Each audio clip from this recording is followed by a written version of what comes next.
1. I'd like to tell the tale of my Neckbeard classmate in high school. I'll call him Richard. That's not his real name, but I think it fits him pretty well. Richard was certainly strange, but unlike many neckbeards, he wasn't actually malicious. He never stalked or harassed women or anything like that. The worst he ever got was annoying and condescending. Richard was reasonably neckbeardy in his appearance. He was about 5'8", and on the chubbier side, but by no means overweight. He had short, dirty blonde hair, which I'm pretty sure he cut himself. Yes, I mean both dirty blonde the color and dirty and blonde, as two separate descriptions. His face was oily and bespeckled with acne, and he didn't shave, which left him with a wispy mustache and a few patchy hairs on his chin.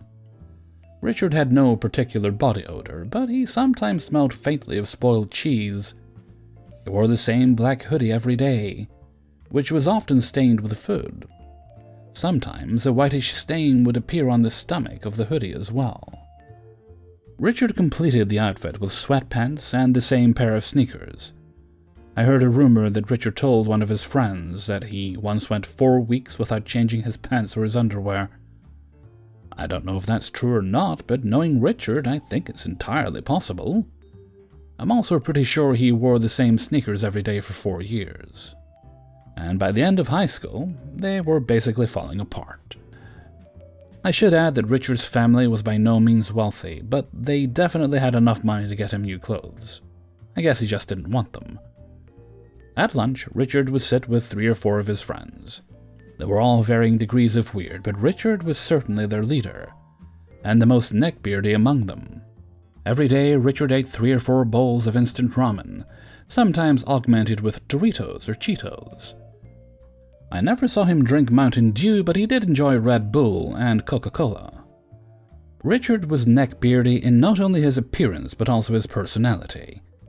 I know a lot of neckbeards think of themselves as very intelligent, euphoric, if you will, but Richard was actually very smart. He took a lot of AP math and science classes, and he always had very good grades. The problem was that Richard would rub his intelligence in everyone's face. When someone got an answer wrong in class, Richard would make a comment like, "I knew that," or "You should have called on me." On the other hand, when Richard got a question wrong, which admittedly wasn't very often, he would get very angry and either argue with the teacher or just sit there and sulk in his seat. One time he made our history teacher flip through several textbooks to prove that Richard was wrong about some random fact. Richard was also a proud atheist, and he looked down on anyone who was religious. He thought that anyone who believed in God was a complete idiot, and he would enlighten them with his scientific wisdom. Richard called religion Bronze Age fairy tales, and would go on rants about thermodynamics and the Big Bang to his unfortunate victims. He was also obsessed with nihilism and Friedrich Nietzsche, and would sometimes say edgy nihilist quotes like, "Pain and happiness are equally meaningless." Another of Richard's favorites was Nietzsche's famous quote, "God is dead, God remains dead, and we killed him." Looking back, I wonder if the reason that he refused to shave his mustache was because he was trying to look like Nietzsche. I don't know, it's just a thought I had. It was not only his looks and personality that made him beardy, but also his actions. Richard and his weird friends got in trouble multiple times for sparring in the hallway or the courtyard, all while yelling "yeah" at each other, yelling in Japanese, or more accurately, making vaguely Japanese-sounding noises at each other. Indeed, he seemed to think he truly descended from ninjas. Or maybe samurai, I'm not sure. To be perfectly clear, his family was Polish. He wasn't even remotely Asian. One of my friends lived near Richard, and he said that he walked past Richard's house one day and saw him and his friends in ninja costumes fighting with plastic swords. At one point, Richard got an actual katana on Amazon and made YouTube videos of him in his backyard cutting water bottles, fruit, and other things in half with the katana. I just looked as I'm writing this, and the videos are still up. I would post a link in a heartbeat if it didn't mean doxing him. There are several videos in particular that still stand out in my mind. It features Richard standing behind a table in his ninja costume holding his katana. One of his friends places a watermelon on the table. Richard raises a katana above his head with the "Hey!" then pauses himself for a second, before swinging the katana down with a loud "Hey!" splitting the watermelon in half. Richard then sheathes his blade and bows deeply towards his fallen adversary, as a gong sound effect plays in the background.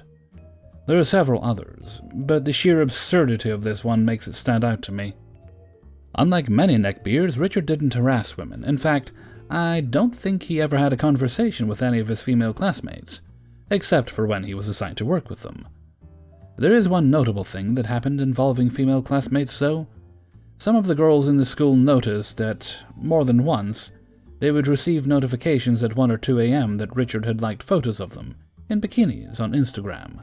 One can only wonder what he was doing looking at bikini photos of his classmates on Instagram at 1 or 2 a.m.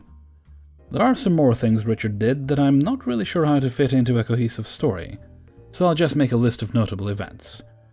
Richard was caught watching Japanese porn on his phone in history class sophomore year. He apparently thought that Australia was in Europe, not Austria, Australia. Richard had a job at a local fast food place, but got fired for comparing a customer to a group of people who once ruled China. Richard mixed some chemicals in the chemistry lab and started a small fire. When questioned, he said it was an accident, but I'm 95% sure he knew exactly what he was doing. Nobody could prove anything, though, so he didn't get in trouble. Ultimately, Richard and I graduated high school, and I haven't seen him since. I just checked on social media, and Richard just finished his master's degree in electrical engineering this year. Like I said, he actually is really smart, so that doesn't particularly surprise me. His profile picture is of a ninja, though, so maybe he hasn't grown up all the way yet. I don't know. 2. Quick context. I dated a neckbeard. We moved in together, he was Lizzy. A few months back, he told me he wanted to roleplay as Legolas and Gimli in the bedroom. I let out a nervous laugh, and then he proceeded to ignore my existence and left me alone on Christmas. Needless to say, we broke up. Also a little update. I'd left to stay with my friend whilst Jay got his stuff together and moved back in with his parents. Here's a list of things I noticed when I got back home. My favorite vase had fallen over and smashed. Some items of jewelry were bent out of shape. The dishes he used hadn't been washed. They had been piled up beside the sink. There were bits of food all over the floor. Some looked like it had been there for a while. Some tomato sauce had been spilled over my white rug. So yeah, I had to do a fair bit of cleaning when I got home. Back to the reason for this post. About a month ago, my friend David lost his job. The company he worked for had to let a bunch of people go, and he wasn't exactly on the best of terms with his landlord as it was. So David and his very sweet, very funny girlfriend Annie were more than welcome to stay with me until they found somewhere else to live, and it all went fantastic. Until Jay found out. David was always one of the people that Jay would accuse me of cheating on him with. Now, David is really sweet and I love him to pieces, but he is also very, very straight. Plus, we've been friends since we were tiny little gremlins. Neither of us would want to risk ruining that for some fling. Also, we were both very much dating other people. Anyways, Jay was apparently not a fan of David living with me. I genuinely don't even know how he found out, but he did. That's when the threats started. Jay managed to track David down on Facebook. I had blocked him on everything, and started sending horrible messages. He wasn't horrible straight away. He started off nice enough, telling David that he took some of my clothing by mistake, and that since he had no way of contacting me, he figured he'd sort it out through David. Seems harmless enough, right? None of my clothes were missing. I told David this and he relayed the message to Jay, both of us believing it was a mistake. Until Jay responded. He began asking to speak to me and tried to call a bunch of times, getting more and more angry when David kept declining the calls. He eventually moved on to more aggressive tactics. Jay began spouting the usual nonsense about how David and I had apparently had an affair whilst Jay and I were together, etc. He told us that he had proof of messages showing us cheating, and that he'd post him on Facebook if I didn't talk to him. Eventually, he just turned to hurling insults at David and I. When he began making threats of violence and vandalism, I asked David to block him, which he thankfully did. We didn't think much of it until a little while later, when a mutual friend messaged me about a post Jay had made on Facebook. He had indeed posted screenshots of a conversation between David and I that got really explicit. Obvious proof that Jay was right all along, right? Wrong. Not only was it really blatantly obvious that Jay had made these up and essentially had a conversation with himself, but he had even gotten David's Facebook name wrong. See, we live in an area where nicknames are pretty common. I know guys called things like Chin, Nudge, Nasher, etc. The only reason I used David instead of a nickname was just to be a bit more anonymous, but point is, David goes by a nickname. Everyone calls him by his nickname. Even the teachers at school called him it. As such, that is his Facebook name instead of his real name. Jay, of course, decided to put David's real name. This made people immediately question just how real this proof actually was. Not to mention the fact that it all just seemed very fake. Here's a small snippet of what we apparently texted each other.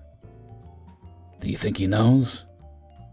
No, I've been pretty good at hiding it. Do you wish he knew about us? I like things how they are. I get to play with you whenever I like, but I still have a place to stay. Dude, you were living in my flat, not the other way around. You could come stay with me. Would you buy me things? Anything you want, baby. So sweet. Now, doesn't that shit just read like bad fanfiction?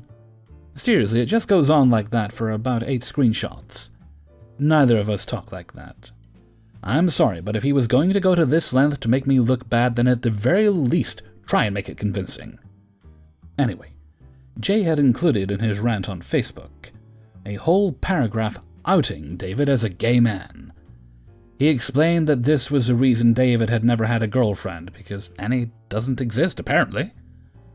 He even went as far as to tag David's aunt in the post. Thankfully, David's family is very open-minded and already knew it was BS, so it didn't cause any hassle, but seriously, what if David's family hadn't been accepting? That could have potentially ruined his relationship with his family. The post is still up. Jay refuses to take it down, only blocking people in the comments to bring up how fake the screenshots look.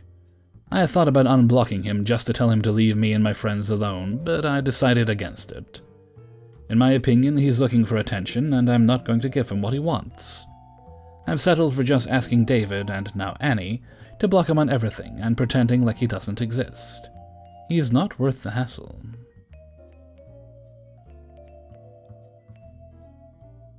Three. I ran into a neckbeard the other day behind the counter at a 7-Eleven. Thank God he was working. Anyways, it sparked some memories I had with this neckbeard since we went to high school together. Back in high school, I was a bit of a nerd. Loved Nintendo, Pokemon, Zelda, Kingdom Hearts, some anime. Mostly shows like Fruits Basket, but enjoy the hell out of FMA, and a couple of action ones. But I had enough interest in other things that I was never really labeled as a nerd. Neckbeard was... well, Neckbeard. Anime was life, thought he was wide as a puzzle, deep as an ocean. Unfortunately, it was more wide as an ocean, deep as a puddle. Hygiene wasn't on top of his priorities either, and I'm sure if the Joker came out in 2010, he would have identified with him. Well, during our senior year, I would skip high school to sneak into classes at the local college to see what college life would be like, and to get a head start. My favorites would be the music classes. I loved music, learning to play, writing, music theory, etc. This is important because Neckbeard, who was into metal, wanted to start a band. So he begged his mother to buy him a guitar and amp. She did it, and Neckbeard came up to me the next day with his guitar covered in black permanent marker and a couple of edgy stickers, wanting to know if I want to join his new band called Soldiers of the Damned. Damn. Internally, I was angry at the mistreatment of the guitar, but laughing at his proposal and his getup. Trench coat, black sweatpants, top hat, and corn t-shirt. I asked him if he knew how to play yet, since it's hard to start a band when you don't know how to play anything. So he shows me a basic scale, and I ask him to play a song. Naturally, he didn't know any, and that's when I was calm enough to notice the guitar wasn't tuned. So I convince him to hand it over so I can fix the problem. Tuned, I play I Go the Distance from Hercules. That's when a friend of mine, Amy, comes up and asks for another song. I play another, and the day goes by. I'm not sure if this is when the Milady-bug hit him, but I'm willing to bet it was close. He puts on the old Neckbeard charm, complimenting her beauty, her eyes, her hair, you get it, and asked her out for that very evening, despite only kind of knowing her. She turns him down politely and informs Neckbeard that her and I already had a date planned for that night. I'm pretty sure he went home to write some poorly put-together poem about heartbreak. Soon after that date, Amy and I went steady, and Neckbeard was upset, I am sure. He kept pestering me to join his band, and kept showing me new things he'd learned, like an ecstatic schoolboy who found $1 on the road. But I had no interest in joining. It wasn't my cup of tea. Eventually, I broke down and decided to at least help him progress with his ambition. He only had 2 rules. A, he has to be the leader of the band. That's fine. I kept telling him I only wanted to help teach, not join. Not sure why he thought to bring up that rule. B, Amy had to be there. She consented and was fine by me. She wanted to see anyway. And I didn't have too much free time during the week for it to just be her and I. During our breaks at practice, we would nerd a little and play Yu-Gi-Oh! Dude took as much care of his cards as he did his guitar. Now off to the climax. These lessons only lasted a few months. Senior year was ending and I was working on getting into college. Amy and I both did. But because of conflicting schedules, we spent less time together. But we stayed together. One day she gives me a call in angry tears. I ask what's wrong, and she told me about Neckbeard's constant texting and calling confessing his love, and how happy they would be together if she just gave him a chance. In tears she begs me to talk to him, to try and get it through his head that it wasn't going to happen. I calmed her down and hang up to call Neckbeard. I'm angry for a couple of reasons. He's been bugging my girlfriend for what sounded like weeks, maybe even months, but also because early in our relationship, Neckbeard actually asks me if he should ask her out again if things between us didn't work out. I told him no, and in no uncertain terms to not ask that again. So I call him and ask what his problem was. Asked him how did he think it was okay to hit on my girlfriend. She's taken, and her boyfriend is the guy giving him music lessons for free. His answer was basically this: I just don't get it. Why do you get to have a girlfriend and not me? You don't even know if you'll go to the same school. I could treat her better than you ever could. You just need to break up with her and give a real man a chance. So I tell him the lessons are over, and that if he comes near me or Amy again, I'm calling the police. Amy and I split up a year later on friendly terms, and Neckbeard never had a chance. She's a mom of 3, and I'm working on one of the biggest global banks in the world. Neckbeard, from mutual connections, has only gotten more Neckbeards, sadly, and constantly in between jobs from inappropriate conversations with female co-workers and customers. I see him on the street from time to time, and always looking for another game of cards. Oh, I'll play, just not with him. 4. Hello, friends. Once again, Sunnybear is back with another Neckbeard story. It felt so long since my last story, and after reliving the memory of a gothic horsebeard, I was hoping to not encounter another for a long, long while. But because I am writing this, my wishes didn't come true, so I will bore you with an introduction, and let us get to what you all want: the cringe, the laughs, the tears, the frustration, and the beard. Let's set the stage. It is early afternoon in the wonderfully humid state of South Carolina. I've been at work since 7 that morning, and as a part-time worker who is ready for lunch, I've been eyeing the clock. It was 11:05, and I agreed with myself to take my lunch at 12:30, which would be halfway in my shift. I've been at work for 4 hours. Not a single bite of food in my stomach, running around the store to help customers, mix paint, answering the phone, and stocking the shelves with merchandise. It was one of those mornings that when you got off the phone with one customer, the phone rings again, or when you finish helping one customer, another one walks in. This was expected as the summer heat waves bring business in the home renovation area, so it was all hands on deck right now. As I finished my last customer and wished them a good day, Horror tapped me on the shoulder as he was on the phone and whispered to me, "Hey, can you roll out Mr. Important Painter Guy's paint, please?" I nodded my head, giving him a face like, "Absolutely, I got you, homie." So I went to the back, pulled out the buckets of paint from the shaker, loaded up the handcart, and went out the side door to take the paint out with a smile on my face.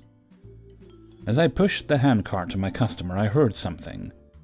I heard what sounded like a tone-deaf bird trying to sing, as a high-pitched screeching was getting louder, rang out in the hot summer air. Only to see this old Ford Taurus down the road slow down in front of my store to punch the gas and turn into the store's parking lot and whip into a parking space. And honestly, it could have been cool if it wasn't for the car giving off that high-pitched death screech, like it was calling for someone to just put it out of its misery. Like it was calling for help to get that fat lump off the tumor that you can see blocking out the whole window that was squeezed in the driver's seat out of it. The contractor who I was loading the paint in the car for was shaking their head clearly at how poor of a state the car was in. After loading all 4 buckets of paint into the guy's car and wishing him a good day, and to stay hydrated, I made my way back to the side door and was able to get a good look at this damsel in distress car. The car was this dull, classic color of puke. You can see the dirt caked on it, and the windows might as well have been tinted with how much dirt and grime they had. It was like it was never washed after it came out of the factory where it was built. It seemed to sit quite a bit higher without the driver in it. I made it back inside, closing the door. As I saw my store manager at the computer in the back, I went up to her real quick to ask if she had any orders she needed me to do, or if there was anything I could help with. "There's a customer out there. Can you see if he needs help? I think Horror is still on the phone, and Dad is working on the truck in the back." I said sure and went up front looking for the customer. And at the color board, with all of our color chips and samples, I see this man of considerable proportions, both length and width. He has his back to me, in a long trench coat down to mid-calf, with his hands behind his back. I already had a feeling, as I take a sip of water and wiped my forehead real quick from the sweat from the summer heat, and took a breath and went in to do my fucking job. Now, I had been listening to Neckbeard stories for a while, and if you read or heard my first story, I had already dealt with a Neckbeard before. But I have a backbone now. I know what to expect from a Neckbeard, and I was unexpectedly ready to deal with this one to keep a job I love. "Hello, how can I help you?" I say in my most sickly sweet voice. It made me sound like some naive, innocent girl, and the events that unfold took all of the extrovert energy I had in my social battery as an introvert. He didn't turn around and just spoke. "Yes, ma'am, I have a very important project coming my way. An outside project to do a mural for a business, and I need a female's eye for complementary colors and pleasing to milady's taste, as well as requiring proper quality paint to make my client a happy lady. You think you can help me in my search, ma'am?" I was stunned. I'm actually meeting a real, full 100% deep in the dirtiest, egotistical, self-righteous beer there could be. I had taken a breath to stop my laughter and calm myself before I spoke. I will do my best. That is all I could promise, with this still being a researched species of the human race. I was only 10 months into this job, and all the training videos I had done did not prepare me for this at all. So to best help you, let's start with some questions so I can understand your project, to help pick the best colors and products for you. I say, still in my sweet customer service voice. "Very well," he said, as he finally turned around to see me, and I could see him. As I expected, he has black-framed square glasses on his tiny eyes that you couldn't really see, and he was wearing an old, dirty green John Deere baseball cap, so that blocked out his eyes, and also cheeks that looked like a hamster stuffed with food. But no neckbeard has stubble on his double chin like he just shaved a couple of days ago. It looked patchy, with 2 good-sized bald spots where the hair was clearly more thin than in other places. I couldn't see what his full outfit was, and where I was standing because of COVID, I couldn't smell this thing, but honestly, I didn't want to get close enough to find out, as I know black clothes and 98-degree humid weather don't go well together. But even under his hat and face, I could see an expression change when he saw me, and knew I was coming already. "I'm sorry, milady, for not realizing such a sweet, innocent voice belonged to a beautiful woman such as yourself. I am Paintbeard, and I would be happy to answer any questions you have, in exchange that you answer some of mine as well." The look on his face was just off-putting. When he said that, you could see what he was thinking, and I have an idea of some of the worst questions he may want to ask. Didn't help it that he also licked his lips as if he was using saliva as chapstick. I held strong and kept my smile as I started asking about this project of his. When it comes to painting, there are a lot of questions that need to be asked to make sure you get the right paint. What surface are you painting? Has it been painted before, and with oil or latex, inside or outside? Are you painting drywall, brick, wood, metal, plastic? What kind of quality are you looking to get, high, medium, or low?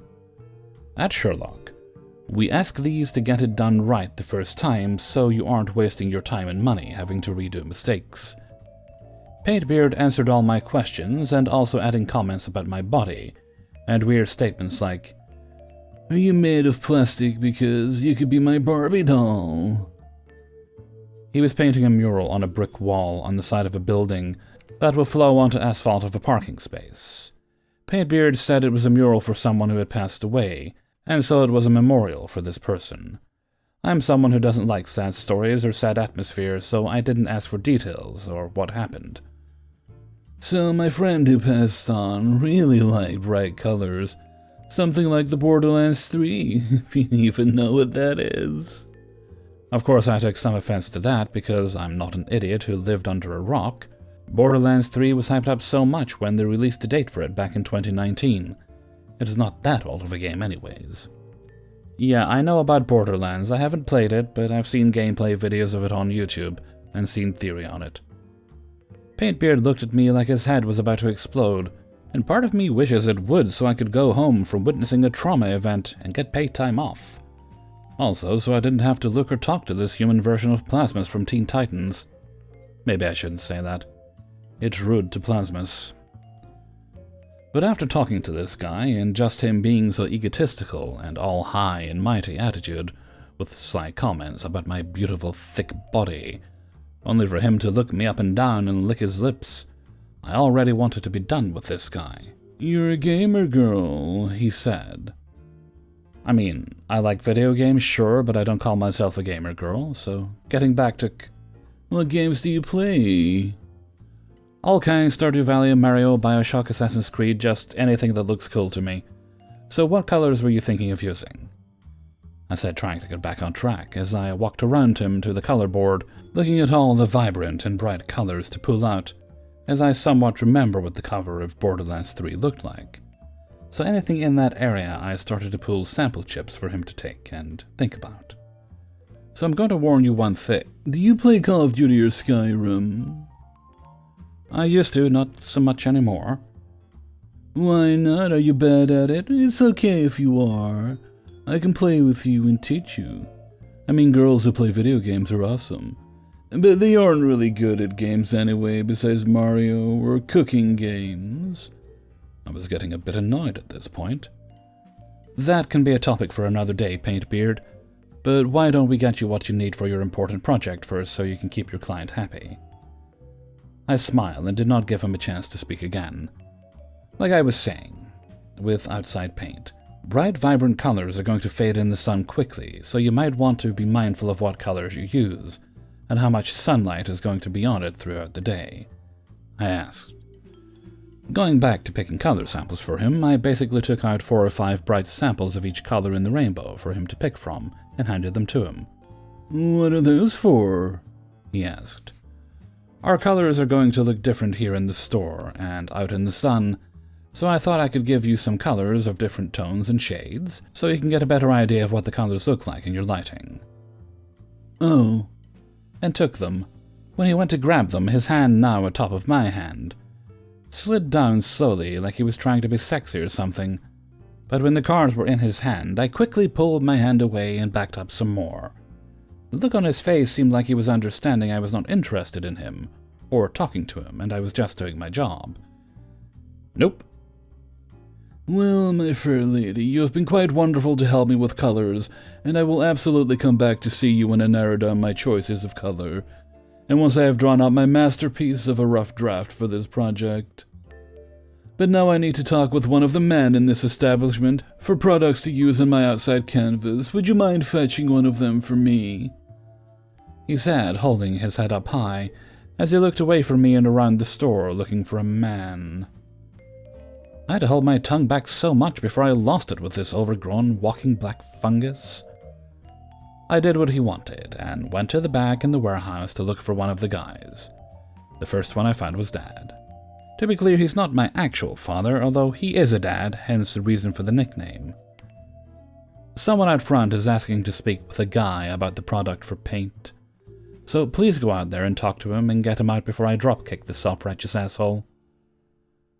I asked in the calmest voice I could manage, and when Dad saw the look on my face, he had a look of everything okay. "I'm fine, but handle him, please," I asked. Okay, stay back here and put some boxes of paint away, and I'll get him out of here," he said, going out front to talk to Paintbeard, as I started to pick up boxes of paint we just got in and started to stack them on shelves in the warehouse. Some paints I knew needed to go out front on the sales floor shelves, but to avoid going out there for as long as I could, I put them aside on a handcart and stacked them on that, to get them out of the way to put the paint that can stay in the back away first. When the handcart was full, then I rolled it to the front, thinking I should be fine now. But when I crossed the doorway with my handcart, who was there? Take a fucking guess. "Why are you handling those dirty boxes? A lady like you shouldn't have to get her hands dirty. A man should be doing the heavy lifting for a young lady like yourself." Paintbeard was still here? "It's part of my job, Paintbeard. I have to do heavy lifting, unloading the truck, taking paint out to customers. I was taking 4 or 5 gallon buckets of paint to someone when you came into the parking lot. It doesn't bother me," I said as I started to rip open the boxes, taking out single-gallon cans and putting them on the shelf. "Did you pick a product for your project?" I asked quickly, as I did not want to hear his bullshit about me doing a man's job. "Yeah, Dad and I talked about getting outside paints," and he mentioned a couple of paints. "But those paints you guys need a special order. We don't carry much of those products, especially for the specific base you need for these bright colors. But we will give you a call when the product gets here, though," I said, still stacking paint, trying to be nice, but also being clear that I was not interested in talking to him as well. "Well, when it does get here, can you give me a call? I would love to hear your sweet voice, milady. I would rush over here in a heartbeat if you call me," he said, standing there with his hands together as if he was about to beg me. "You will see, Paintbeard. Have a great day, and we'll try to get that paint in as soon as we can," I said, giving him one more smile, hoping he would just leave. "I'll be back soon to go over colors with you again. You have a real eye for choosing colors, just like a proper woman. Have a wonderful day, milady." He tipped his baseball hat and bowed before he took his leave and wobbled to the door, a bit like the penguin from Happy Feet, and he was gone for now in that summer heat. 5. This story isn't about me, but my best friend, and her experience with a neckbeard. Now for some context, I live in a very rural town in Queensland, Australia. But the high school I attend has kids from different towns as well.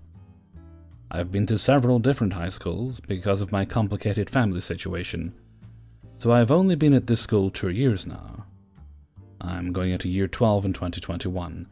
I had met Jen in my art class at the end of year 10. Jen is South African, accent and everything, and moved here to Australia at around the same time I moved into town. She looks like a female version of Elijah Wood, with long, curly, dirty blonde hair. She is very pretty and very talented with guitar and piano. Sorry for my gay side coming out. Not really sorry. We hit it off and talked about our assessments and taste in music and movies. We both love rock music. Nickelback and Evanescence are two of our favorites. In that same year, but in the middle of the year, I began going to the youth council in my time with my cousin. It's on the same path I take to walk home and gives me something to do on Tuesday afternoons. That's where I met Zach. He was the secretary of the council and was very involved in all their activities and events. Zach is the neckbeard of the story. I want to make this perfectly clear. Zach was not a bad person. I think he was just shy, confused, and wasn't good with social cues. He was definitely on the neckbeard spectrum. He was overweight and clingy, but no smell or beard. I didn't think much of him at first, and thought he was quite nice. I began to notice Zach's strange behavior just this year. He joined our art class, but never did any work. He would just wander around the room, peering over everyone's shoulders at their assignments, and talk to them about it. He would complain that he could draw or paint like everyone else, but never tried practicing. I'm very slow and oblivious to even the smallest of hints. I never considered he would have joined the class for one person. I just assumed he was in art because he didn't like any of the other classes that were offered. Something else to note is that wherever Jen sat, Zach would either be beside her or across from her. He would always compliment her art the most. I always had my headphones on in class. Miss did not care as long as we were working, so I only have one brief conversation that they had. That I only listened to because I was involved in it. Hi, Jen. What are you doing? Oh, hi, Zach. I'm just working on my assessment. Cool. What's it about? South Africa. I want to make something based on my home. Context. The assessment was to create an altered book piece based on a place you are connected to. That's cool. Did you draw the flag yourself? Looks like it was a pain to draw. Yeah, it wasn't too hard. Inwardly, I'm thinking, bruh, it's a South African flag. It's not that complicated. Out loud, I say, Zach, how's your assessment going? Oh, I haven't started yet. Zach, you do realize we only have 3 weeks left to finish this and write the artist statement. Yeah, I know. I just don't know what to do yet. Well, you better hurry up, says Jen. Because I was sick of being distracted, and I'm pretty sure that Jen was getting uncomfortable by that point, I turned the conversation away to Nickelback and offered Jen one of my earphones to listen to our favorite song, Lullaby, for anyone curious. Zach walked off to sit at his desk, while Jen and I had a good old jam sesh.